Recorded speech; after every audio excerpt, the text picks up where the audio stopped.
Hello and welcome to our webinar, Language and Cognitive Skills, two major developmental worries and struggles that most families with a child on the spectrum have to deal with. I'm your presenter, Saima Ijaz, joining you from Nanaimo, British Columbia, located on the beautiful and traditional territory of Nanaimo First Nations.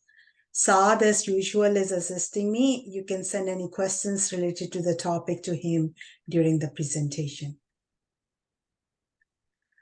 I'll address the cognitive and language development in typical children and how it can be built for children with delays with the early intervention. The steps and strategies mentioned can help the families work and play with their child in a way that would help build language comprehension, communication, play skills, sibling connection, along with shaping child's interests and potentials. I will also go over the receptive language gaps, emotional well-being, and reasons why children on the autism spectrum who are verbal and considered highly functioning lack in the literacy skills at school, and also some emotional issues. So let's begin. Autism affects how a person thinks, processes information, and learns. Cognitive skills vary from child to child and change over time. Some children with autism show improvement in their cognitive skills with age, intervention, or education, while others may continue to face challenges or delays as they grow older. Therefore, it is important to assess each child's individual cognitive profile to provide appropriate support and assistance. Important cognitive skills in children are attention and response, language learning, memory, thinking, and information processing. In general, parents and therapists provide one-on-one time to build child's attention span using cause-effective toys, interactive, symbolic, and pretend play to build receptive language concepts. In our webinar about sensory issues, it was discussed that children with autism have sensory processing deficits and therefore difficulty recognizing or interpreting sensory information, resulting in their inability to understand what is being said or shown, which causes confusion and learning delays. There are two primary information processing areas that I'll be mentioning today. Auditory cortex is in the temporal lobe. It's on the side of the brain. And it interprets and processes auditory information received from ears and stores in memory. Visual cortex is in the occipital lobe of the brain at the back, and it's responsible for interpreting and processing visual information received from the eyes and plays a role in object recognition and representation. Now I'm showing you what language looks like for typically developing children. That's their first 50 words, which are categorized into 4 groups: naming things, action words, social words, descriptive words. I've listed the most frequent first 50 words here.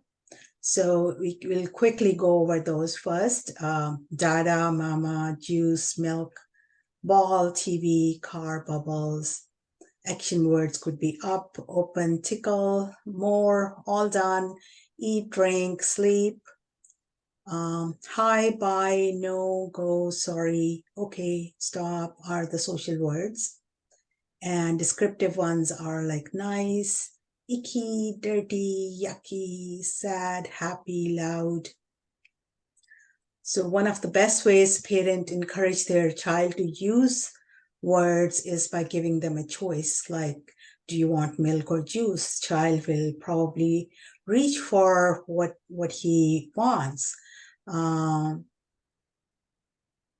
that would be the first response. And you can hand the drink by naming it. Next time you keep holding the item just a little bit longer. It'll encourage the child to echo as he reaches out, and then with each attempt, verbalize better and then initiate. For children with delayed speech in general and with autism in particular, using pictures are helpful, as the ability of visual processing usually exceeds auditory processing. In a webinar on nonverbal communication, we discussed matching pictures to pictures, pictures to objects, labeling pictures, and comparing and putting them beside the objects and labels to objects to help them process visually. For action words or child's earliest verb vocabulary, repeat child's favorite actions and label those, like tickles, playing peekaboo, holding the child up. Use label action pictures for matching, like building blocks, jumping on trampoline, swinging. Include those in child's choice board for an easy request. If the child is asking for juice, add the next word, drink juice. You want to drink juice? So use social words with an appropriate tone and the facial expressions. Imitate child's facial expressions. Take pictures of mom and dad and sibling with a happy and a sad face. Label and match those pictures. Use gestures for buy and for more. Descriptive words can be presented as opposites. We help them to touch and feel the difference. Wet, dry napkin, hot, cold cereal. Sort objects in big, small, long, short categories. Again, use label pictures for matching or sorting activities. For early years play activities, I prefer that child has access to his favorite toys available for most of the day and for the time in between other teaching activities. And it's also important to pay close attention to the way child is playing with these toys. I also use miniature furniture, animals, figures, dollhouse in a barn, insert body and face puzzles, sorting toys, visuals for turn taking, timer, letters and numbers, labeled flashcards, and building blocks or Lego. So arrange furniture in the dollhouse, bed in the bedroom, couch in the living room, dishes in kitchen, play with small figures, sleep on bed, sit on couch, eat in kitchen, just things you do at home. Label rooms at your home, kitchen, living room, bathroom, mom's bedroom, child's name on his bedroom, sibling's name on his bedroom. So he gets to know the feeling of belonging. What's his brother or sister's, what's mom's and dad's. Say mom, dad, and take child's name and a pet if family has one. They sleep in a house. Farm animals, cow, horse, sheep sleep in a barn. You can also start working on two prepositions. Cow is in the barn. Bird is on the barn. Use a doll, a stuffed animal, or a superhero figure, what you have as the toys and what they like playing with. For showing social verbs like hi, a hug, and a kiss, and play out other common verbs like sit, stand, jump, walk, eat, drink, go upstairs, come down, go potty, go to sleep, nighty-night. Use insert puzzles or of body and face for labeling body parts. You can also use Mr. Potato Head for this as well. Make happy, sad, angry, felt faces by switching eyes and mouth, and change your tone and expressions as you say sad, happy. Communicate with gestures and by using objects. Say, give me the ball after rolling it to him. Say hi and wave when dad or sibling get home. Ask 1 to 2 word questions like more juice, go bye-bye. Give simple instructions like cup in the sink, touch my nose. Label the emotions. Child's face is like if he looks sad or is happy, copy his expressions, show him or her what to do to feel better, like by taking a deep breath yourself, and you can stamp your feet or get a drink or a hug, or just sing along, play the song of if you're happy and you know it.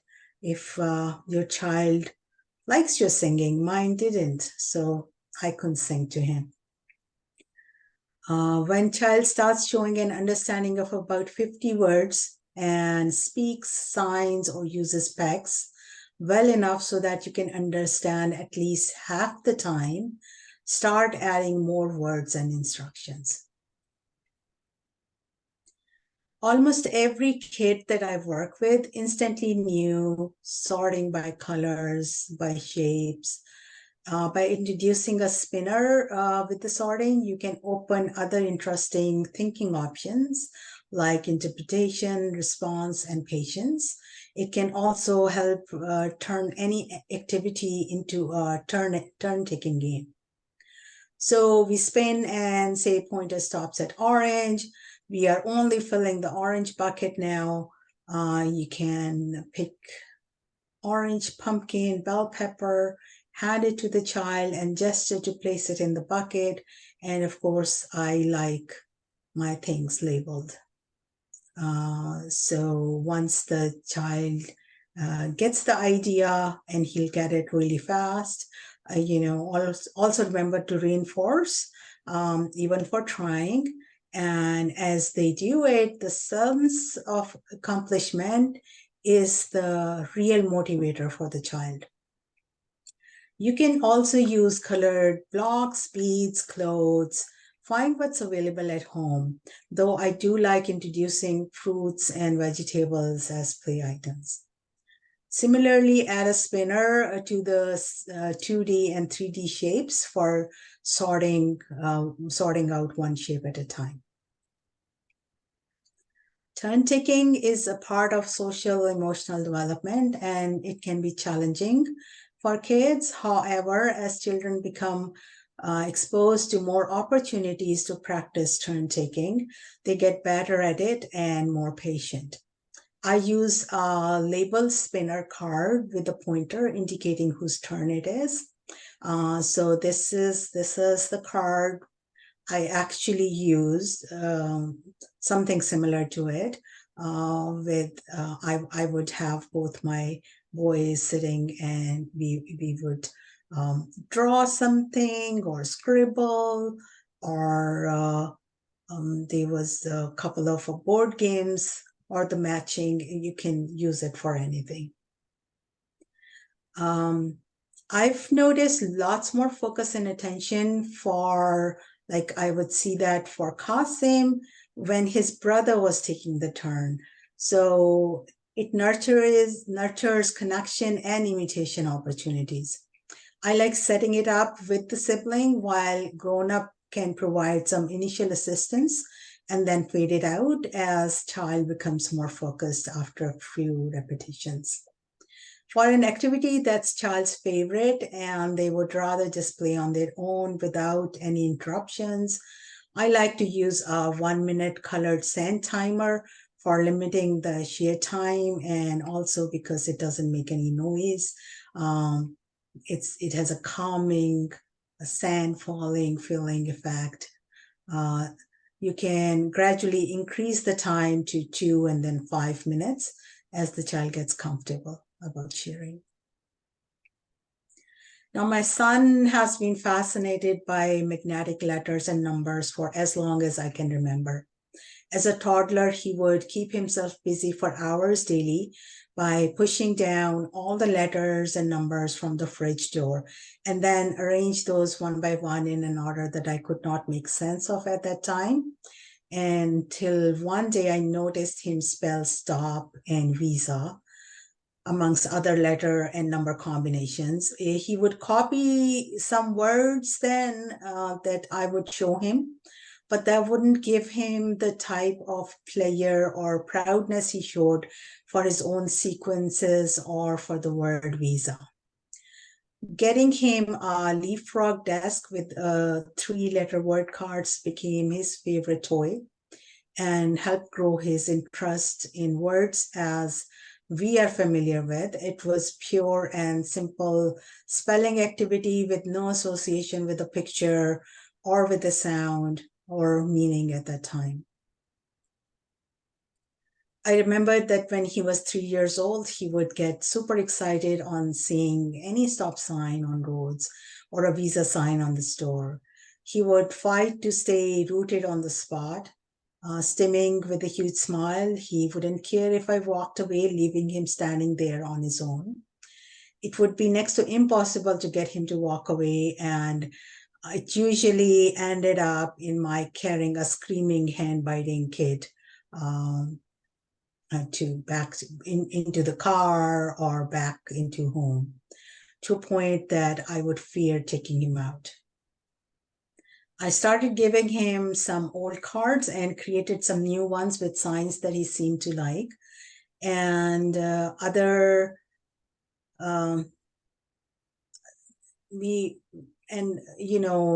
signs that we came across, like a sign of bay or of fast food. So he had a wallet that I carried, but I would hand him the cards. So this seemed to help him stay calm and moving. He then started making his own visa card using Lego pieces, blocks, beads, all sort of materials, and would proudly pose for a picture afterwards. Outdoor signs still caught his attention, but the obsession had turned into creativity. 3 to 4-letter word cards with letter cubes was his second word toy, and I think we got him around he was 5.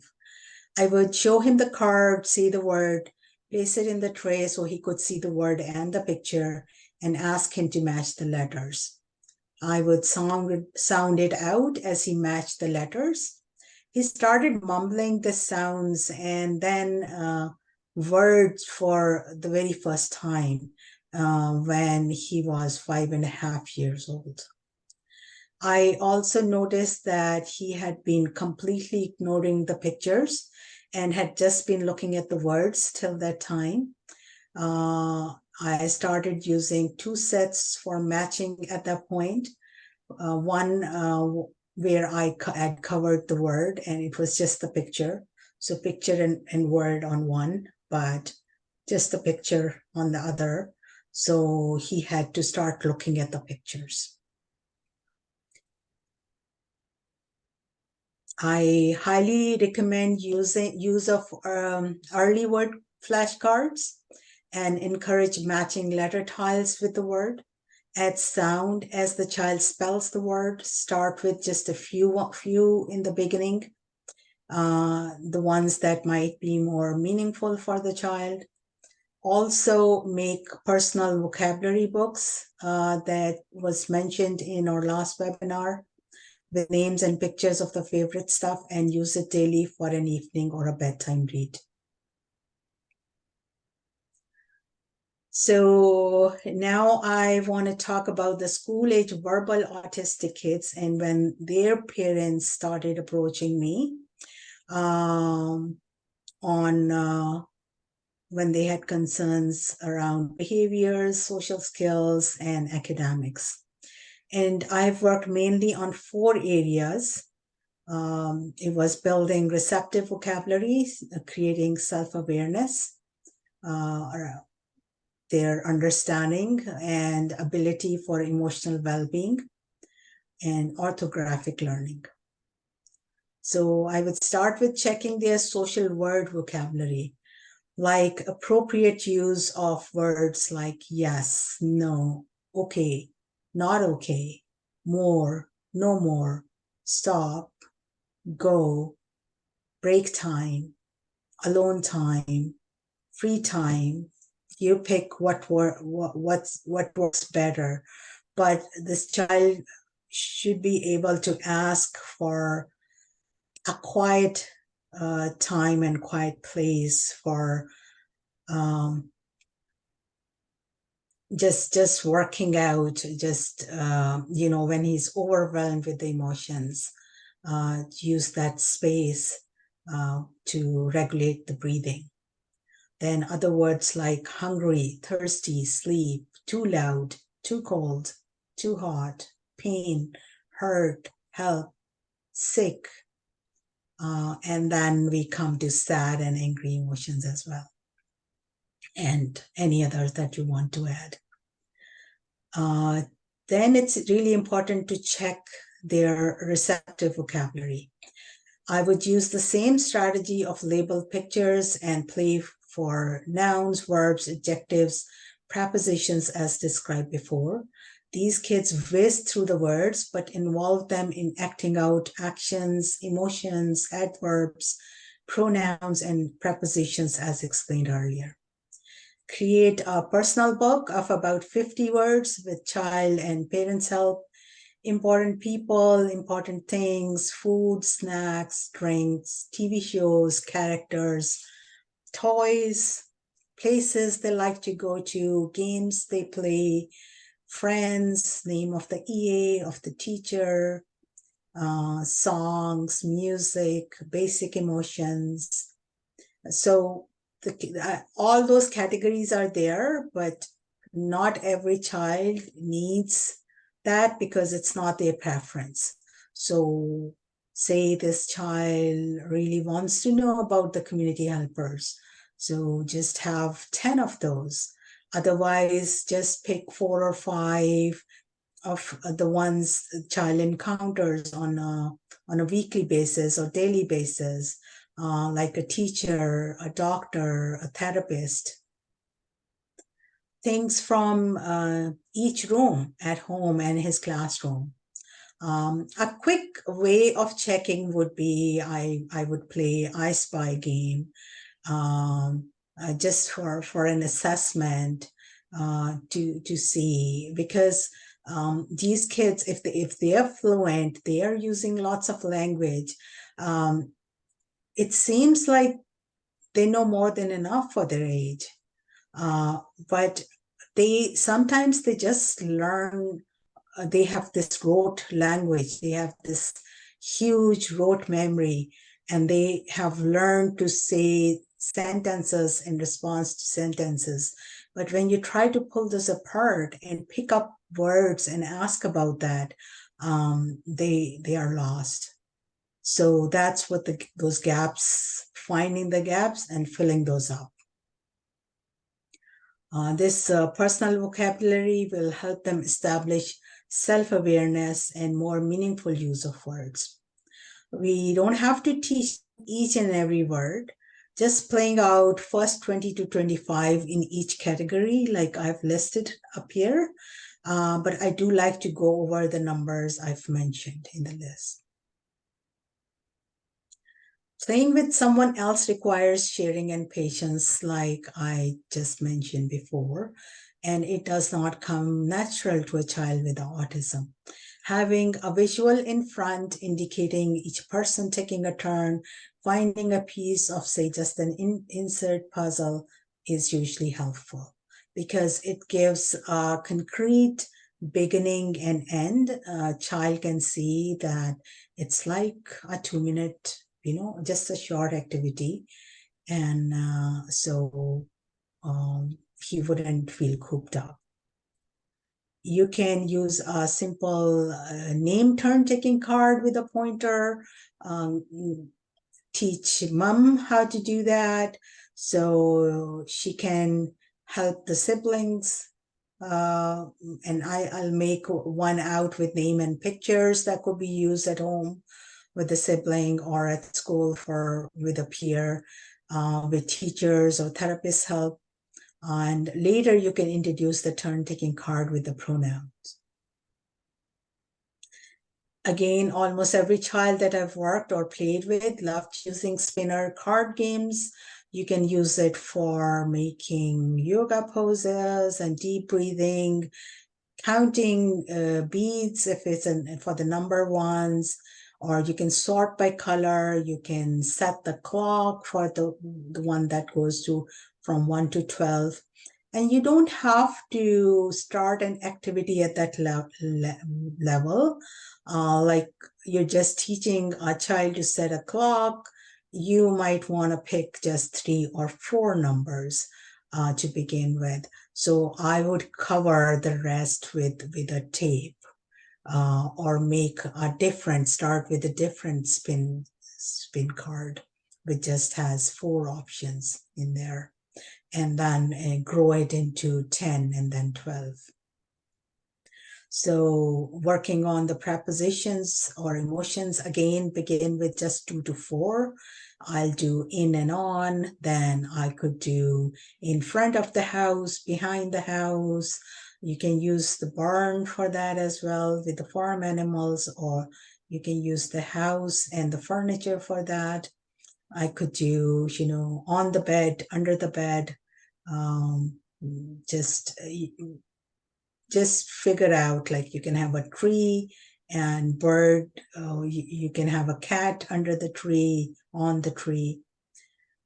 Working on emotions, still the same, 3 to 4 to begin with. And I'll pick happy, sad, angry, and tired. When the game could be totally up to you, but my way is to, we have to make the face, and we have to try and use the tone and just play that and get some giggles going. And then we can talk about what makes me happy, what makes me sad. So even the fluent verbal children with autism have issues initiating communication, especially when emotions are involved. And after a period of being in a state of discomfort, they get angry and act out. Make a worksheet with your child's help when he's calm. Ask questions like ask them why he was not feeling good. Share about yourself. Sometimes I feel tired. If I'm hungry and I don't get myself a snack, I start getting hangry. So other things that you want to talk about that are more specific for the child. Does it get loud? Is it noisy? Do you feel like some tingling happening and can't focus? Do you feel confused? Do you don't get what the teacher is telling and everyone else seems to know? You don't know what to say or who to talk to. So real, like, gentle probing, check the expressions. It so much depends on child's ability, or where his cognitive skills are at that point, and where the communication level is. But my child, who was nonverbal for a long time, was still helped greatly by pictures like these and simple steps to help him initiate, figure out, and really distinguish little things, that what's happening, what can I do to make me feel better. And he uses that. Children who are verbal, just make suggestions and ask them, then does it sound reasonable? Would stepping out for a drink help? Taking a sensory break, use of headphones, having a fidget. So tell them that it's always when things add up that one is unable to find a solution. I'm like that. Like if I have a board with some pictures, some reminders, I do better. So a visual board for self-direction can get them in a thinking mode. I make another sheet for the child with all the things that can make them feel good and keep the two together for an easy access both at home and at school. Advise them to share their feelings with the grown-up or just write it down on a piece of paper later and what was the feeling and what you did to feel better. For building literacy skills, we need to consider orthographic mapping versus phonological learning, where we connect sound segments with word segments to help students grasp the relationship between sound, print, and the image. First, and make sure that the child's basic word vocabulary is built that way during the early years.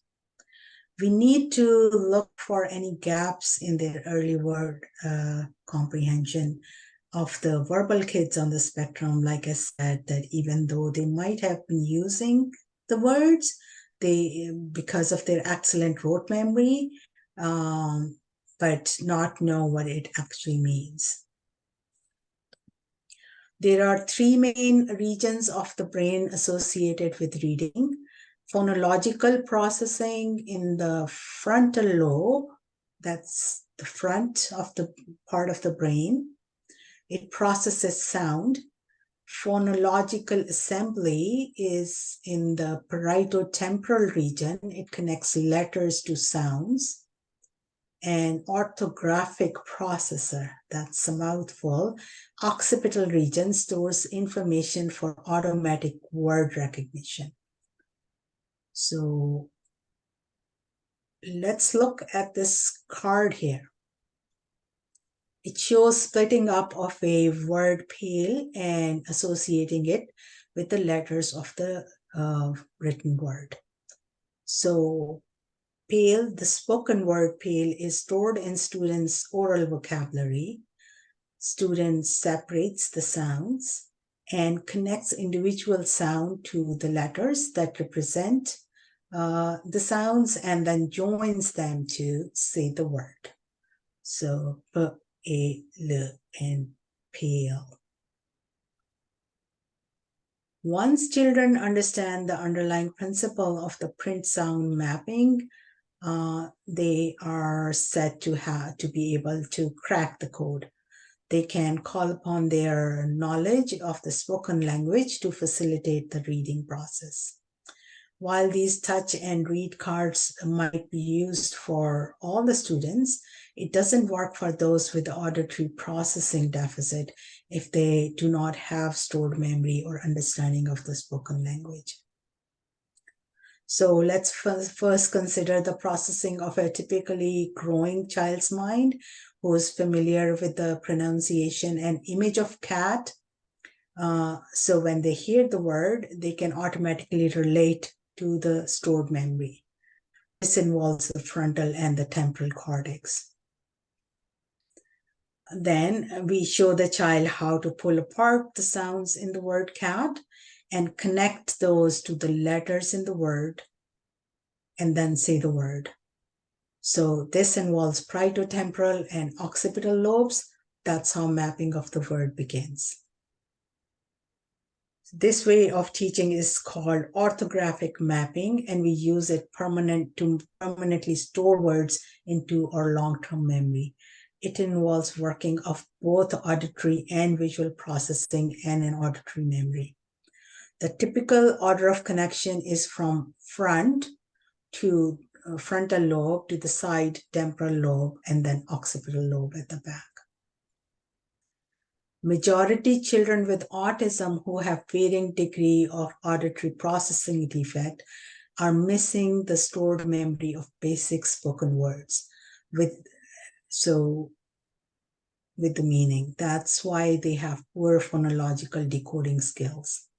when we use labeled pictures and help them connect with the object and spoken word, we make linguistic concrete and tangible for the child. We are still helping them connect the same 4 areas of the brain, but in a different order. Starting with visual processing and visual memory in the occipital cortex first, and then connecting word segments with sound segments and the spoken word. So second comes in parieto-temporal, and if the child is taught to spell or write words while he's making those split sounds and then sounding the word, it all comes together. So this could be done in one-on-one teaching, but there are also lots of spelling toys and apps that could be used. They're very helpful. So that was what was happening.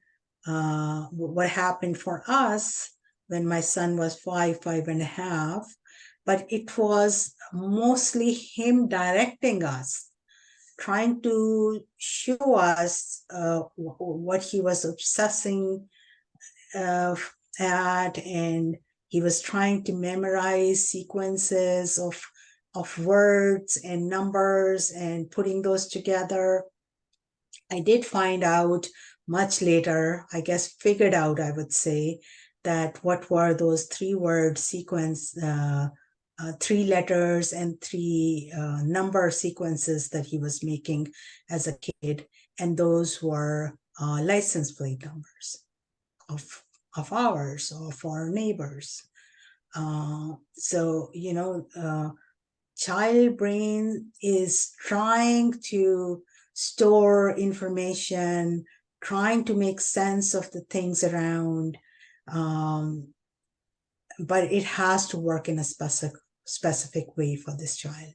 And if we don't take those cues, we could stay lost.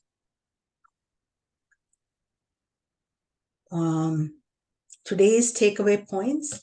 For a child with speech and communication delay, the first advice parents get is to talk more. For a child with auditory processing defect, like almost every child and person with autism, this builds confusion and rote memory, not communication. And those with high auditory sensitivities, it also causes discomfort. Every single child that I've worked with, I found them to be attentive to the use of fewer words, gestures, pictures, labels, and concept building play and orthographic mapping. We all want to build social skills without first reinforcing self-awareness, self-identity, and a meaningful way of understanding possessives. And I found that missing in the children who have emotional social issues, and this needs to be worked. Like really look at this, and there are such simple strategies to help them get this meaning. Make use of turn-taking games for the mastered skills and use a name visual for building self and peer image and connection. Helping child understand simple reasons linked to their emotions and a visual chart showing them what to do to feel better and communicate with an adult about their feelings and needs. Very gentle guidance and direction of utilizing an obsession and turning it into motivation. And the importance of connecting sound segments and the print segments for early words and their personal vocabulary. This concludes today's presentation. So do we have any questions, Saad? Yeah. Yes, we got 4 so far. Our first question is, my son is high-functioning autistic who self-taught to read when he was 4 years old. He is 7 now and has difficulty doing assignments along with social and emotional issues. We seem to be going over the same IEP goals each year without much progress. What can be done to help this situation? Some children with autism learn to read early and easily, but they may not understand the meaning of what they're reading. This skill has been called hyperlexia. Students' IEP goals should reflect his reading abilities along with the level of comprehension. So, like I said, pulling apart a sentence, not doing a paragraph and then asking questions. Actually asking or having objects in front and naming or finding, or say, give me this or hand me that, and make a really silly face, or how hot or cold this is. So check if they know what the words really mean. So I found that picture dictionaries and word picture association, of course, activities of that nature. Also, there are lots of workbooks and stuff available that's been made for deaf and mute children. That I found helpful for building comprehension. His reading potential will open many opportunities and possibilities for him once he starts understanding what he's reading. Our next question is, once you figured out how your son learned to say and read the words, did his learning just take off? How did he do in school? For my son's early development, it's worth remembering that I began this process of forming a visual learning base only after delays in his natural language acquisition, which continued as a delay with speech therapy, then ABA intervention, till I noticed the difference of the use of proper visuals that got his attention, and the specific way of using those visuals for my child. He was 5.5 then, and based on his gains after 3 years of early intervention, his IQ was marked below the 10th percentile, and I was told that he will not be able to learn anything now because it's been tried. Uh, so then there was another period of trial and errors that I wasn't trained. Like I much later I got my MA in special ed. At that point, I was lacking all those skills. I just knew that he's learning this way, and then I started building his vocabulary in no specific order. There were many hidden trials, and there were many ups and downs, and we missed years on the way of teaching during his early years. So that's one of my regrets. Another mistake, which is also very common, is that when we figured out how to build a meaningful vocabulary, we try to rush them through the steps to catch up with the peers. We don't give them enough time to play and fully integrate those language concepts. I would call this whole not knowing what to do and how to do things being very highly unfair to these children, not because of lack of effort on parents' part, but lack of understanding and focusing on child's abilities and their challenges and inborn potentials by the professionals. Ones that we look up for help, the lack of properly nourishing those precious early year steps in a timely manner, which is every child's right. So the individualized teaching direction is different for each child, but it becomes apparent by the child's response, their willingness for the teaching activities, their smiles, confidence, and the emotional wellness. And then the struggle to get other people with you working in those areas, and hopefully getting the school system on board, an amazing resource teacher. So all those pieces are, that you still have to, unfortunately, advocate and keep it working on.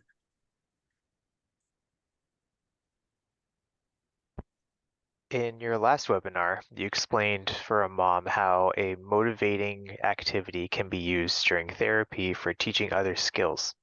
My daughter is so focused on making specific Lego structures, and I hope that you can make some suggestions as to how to get her to expand her skill set or her interest.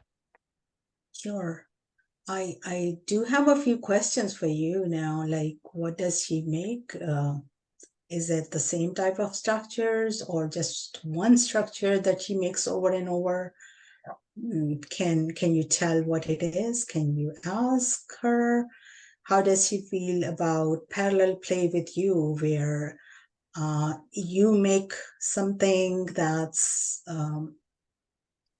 within in your neighborhood, like it could be an apartment building, a house, a bridge, or while she's making the structure that she likes to make, and you can then take a picture and say, okay, this is apartment building. Well, what did you make here?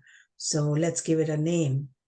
So get her to talk about it a little bit. Try using picture activity schedule. I have explained it in some detail in one of the earlier webinars. I'm trying to think, it might be about the visual structures. But other things you can do is depend on the language and the cognitive skills that he has. You can sort Lego pieces by color, by shape. You can count, do simple math. You can turn it into a game, like find a yellow piece under the green cushion, or find a red piece under something that starts with C. Then you can use verbs like let's build, let's make, put away, bring. I'm sure there are some short video clips that you can watch together or use it as a reinforcer after the task, or just a visual schedule, like she can make her structure after a table task. Just a few ideas. Our last question is, I am confused about the different ways of teaching a child to read. What should the reading instructions for the primary school children with a diagnosis of autism look like? Well, it is very individualized, so we can't say one thing that would fit everybody. But overall, and in a few words, phonology is the study of the sound system of the language, and it's based on our auditory processing skills. And orthography is the study of the written system of the language, and that's based on our visual processing skills.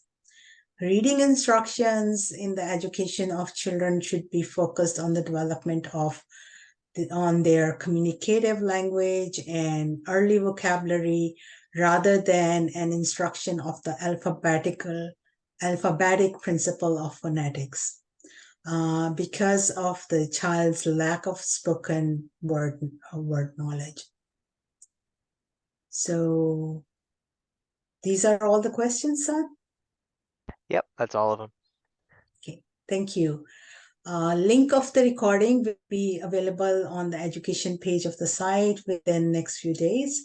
If you have any questions about this or the following webinars, please drop me an email. And thank you for joining us today. Have a good night.